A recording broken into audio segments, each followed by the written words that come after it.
ini saya akan memperagakan salah satu trik hipnotis, namanya Mind Power Hypnosis. Oke, langsung saja saya tunjukkan.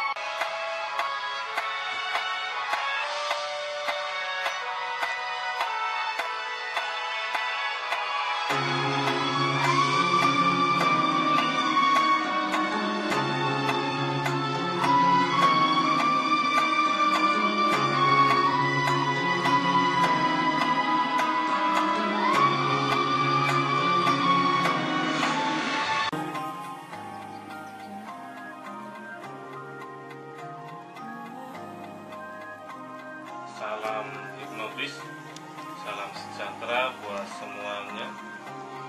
Perkenalkan, nama saya Triyono. Nama saya Egi Susanto. Saya Mas Sebastian.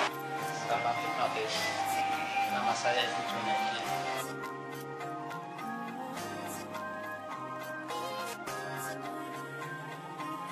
Saya akan mencoba menjelaskan tentang apa itu hipnotis. Hipnotis sesungguhnya adalah masuk dan diterimanya sebuah ide, pemikiran atau instruksi pada kondisi area kritik di titik nol.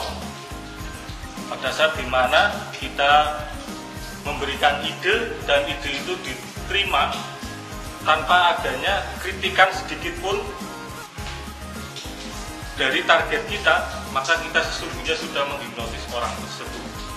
Apa sih itu hipnotis? Di masyarakat kita, hipnotis itu masih cukup tabu karena dianggap ilmu gaib yang digunakan untuk kejahatan. Tapi sebenarnya hipnotis adalah ilmu pengetahuan yang bisa dipelajari oleh siapa saja. Tidak harus dia pintar. Nah, untuk supaya kita dapat hipnotis, tentunya kita harus percaya diri dulu. Percaya kepada kemampuan kita bahwa kita itu bisa menghipnotis. Yang pertama yang itu harus yakin terlebih dahulu dengan kemampuan kita.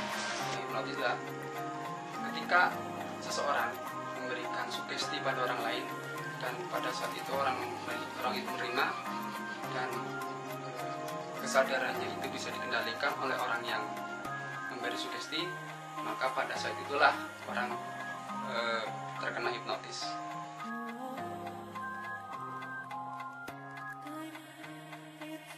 Manfaat hipnotis itu sangat banyak sekali.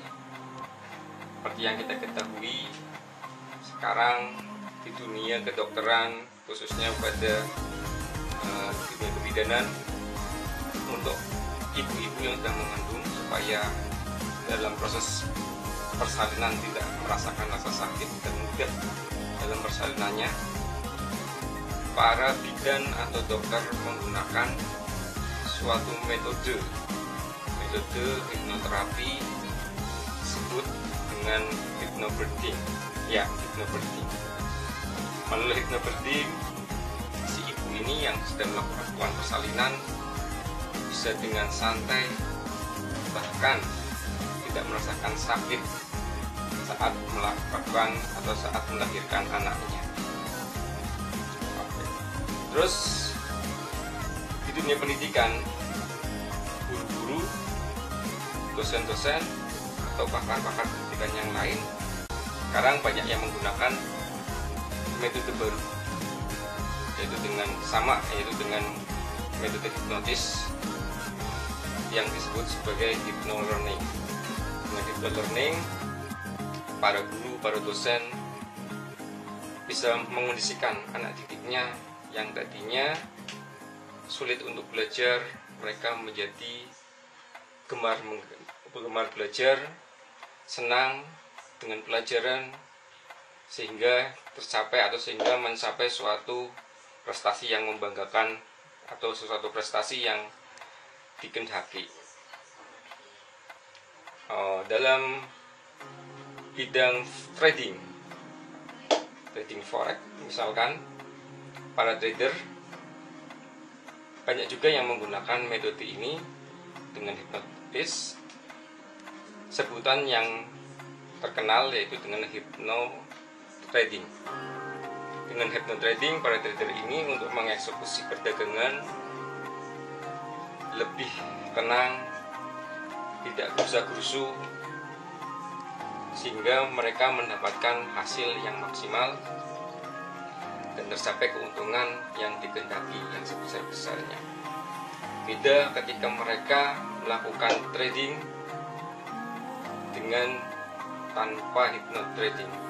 Mereka kebanyakan mengalami suatu mental ketika mendapatkan keuntungan, mereka akan rakus serakah, ingin mendapatkan keuntungan lebih besar lagi, tapi akhirnya kerugian. Ternyata hipnotis itu manfaatnya banyak sekali, bukan hanya untuk sekedar tadi istilahnya membuat orang tidur atau membuat orang apa hilang kesadaran, tetapi ternyata saya setelah baca referensi itu bisa untuk menghilangkan trauma atau mengurangi rasa sakit dan lain sebagainya. Yang intinya adalah bahwa hipnotis itu membuat orang itu bisa mengendalikan dirinya sendiri. Kalau kita bisa menggunakan, kita bisa memanfaatkan, lebih banyak positifnya ketimbang negatifnya.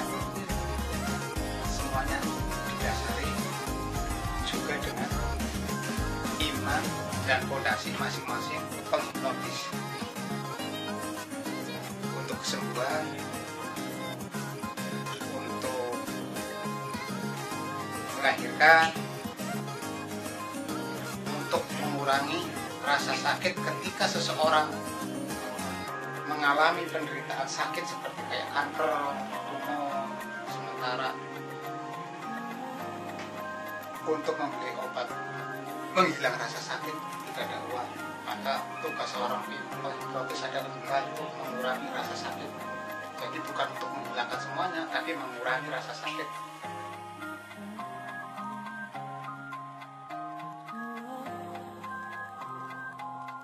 Jika kita memahami hipnotis dan masih belum bisa melogikakan tentang apa itu hipnotis, maka kita akan mengalami kesulitan untuk bisa mempraktekkan keterampilan hipnotis.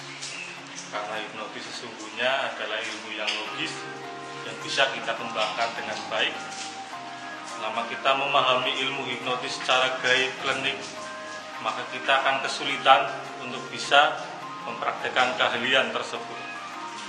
Karena sebenarnya hipnotis adalah ilmu yang terstruktur, sistematis, ilmiah, dan mudah dilakukan. Asal Anda mau belajar dan berlatih, hipnotis tidaklah sesulit yang kita bayangkan. Rahasia hipnotis yang pertama adalah harus punya pemahaman yang benar tentang apa itu hipnotis itu sendiri.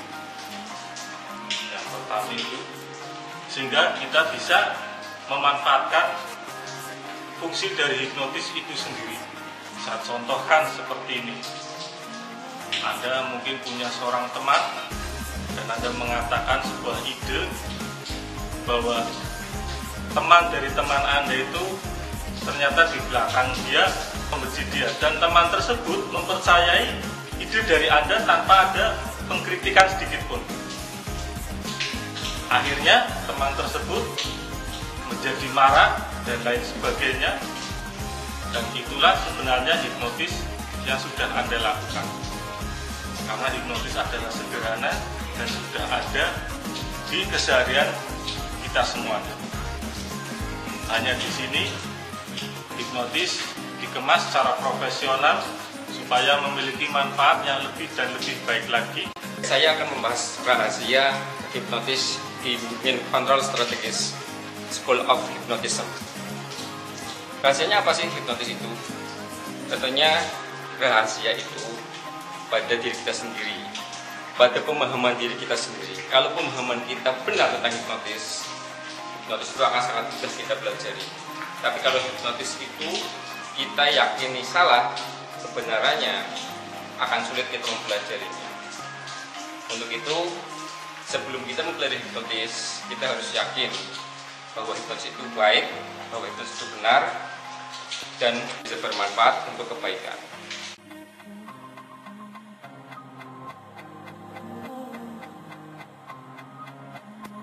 Oke, sekian dulu.